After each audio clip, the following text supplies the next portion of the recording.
नमस्कार दोस्तों, स्वागत है आपका मेरे चैनल पे। दोस्तों, इंडियन नेवी को अपनी 5वीं Scorpene class submarine INS Vagir Mazagon dock से अगले 6 महीनों के अंदर मिल जाएगी और ये बात कन्फर्म है। आज हम इसी के ऊपर बात करेंगे। चलिए दोस्तों शुरू करते हैं। दोस्तों, एक टॉप कंपनी ऑफिशियल ने बताया है कि मेजागन डॉक शिप बिल्डर अगले 5 से 6 महीनों में यानी कि इस साल के अंत तक या अगले साल के शुरुआत के अंदर 5वीं स्कॉर्पियन क्लास सबमरीन जिसका नाम आईएनएस वगीर है इंडियन नेवी को सौंप देगा। और मेजागन डॉक ने अब टाइमलाइन के हिसाब से ही काम करने का फैसला किया है और पिछली सबमरीन भी इसने सही समय पे डिलीवर की थी और अभी अगली सबमरीन भी सही समय पे ये दे देगा। और आपको बता दें कि 6 हमारे स्कॉर्पियन क्लास सबमरीन का एक प्रोजेक्ट है जिसके अंदर पहली सबमरीन आईएनएस कलवरी 2015 के अंदर लॉन्च हुई थी और 2017 के अंदर इसने सर्विस के अंदर एंटर किया था। और ये प्रोजेक्ट 75 के तहत बन रही है जिसके अंदर 6 सबमरीन की डील 23,000 करोड़ रुपए में हुई थी। इसमें मेजागन डॉक्स लिमिटेड फ्रांस के नेवल ग्रुप जिसे पहले डीसीएनएस के नाम से जाना जाता था उसके साथ मिलकर काम कर रहा है और इसके अंदर टेक्नोलॉजी भी ट्रांसफर हुई है। संजीव सिंघल जो कि डायरेक्टर हैं मेजागन डॉक शिप बिल्डर के, उन्होंने कहा कि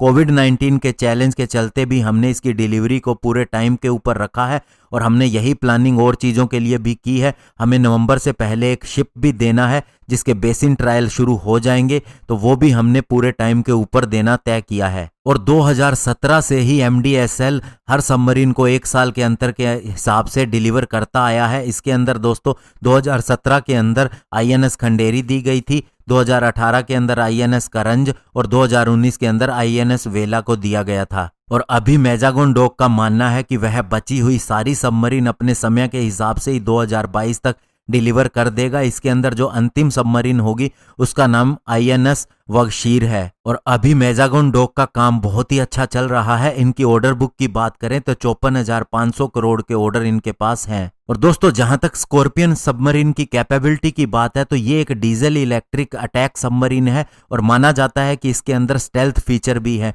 और इस क्लास की सबमरीन लंबे समय तक पानी के अंदर सबमर्ज्ड रह सकती हैं और साथ ही वे इंटेलिजेंस गैदरिंग का काम भी कर सकती है और इसके अलावा स्पेशल ऑपरेशन भी अंजाम दे सकती है। और इंडिया के अलावा चिली, मलेशिया और ब्राजील के पास भी ऐसी ही सबमरीन है। और अभी अगर हम इंडियन नेवी के पास सबमरीन की संख्या की बात करें तो टोटल 17 सबमरीन है जिसके अंदर 2 बैलिस्टिक मिसाइल सबमरीन है और एक न्यूक्लियर पावर्ड अटैक सबमरीन है। इसके अलावा 14 कन्वेंशनली पावर्ड सबमरीन है जिसे इंडिया ने फ्रांस, रशिया और जर्मन कंपनीज के साथ कोलैबोरेशन करके बनाया है। और इसके अलावा दोस्तों एक्सपोर्ट के ऊपर भी अब निगाहें हैं क्योंकि एमडीएसएल को इससे पहले काफ़ी ज़्यादा डिमांड का सामना करना पड़ा था इंडिया के बाहर से भी।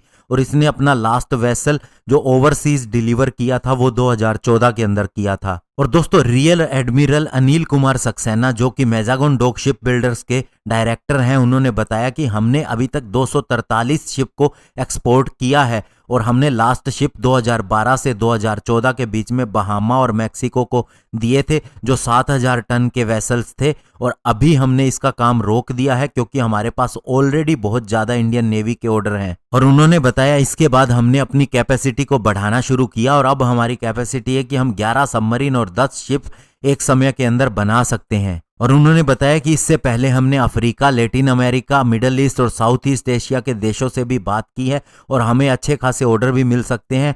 कोविड-19 की वजह से एक बार ये बातचीत टल गई थी। तो ऐसे में दोस्तों मेक इन इंडिया का अब इफेक्ट दिखने लगा है और इसका हमारी लोकल कंपनीज भी बहुत अच्छा फायदा उठा रही हैं और इनका काम भी अब देखने से पता चलता है कि किस तरह से उन्हें एक्सपोर्ट के ऑर्डर भी रोकने पड़ रहे हैं और वे इंडिया के अंदर डिलीवरी भी टाइम पे कर रही हैं। तो ये बहुत ही अच्छी बात है इंडिया के डिफेंस सेक्टर के लिए। धन्यवाद। जय हिंद।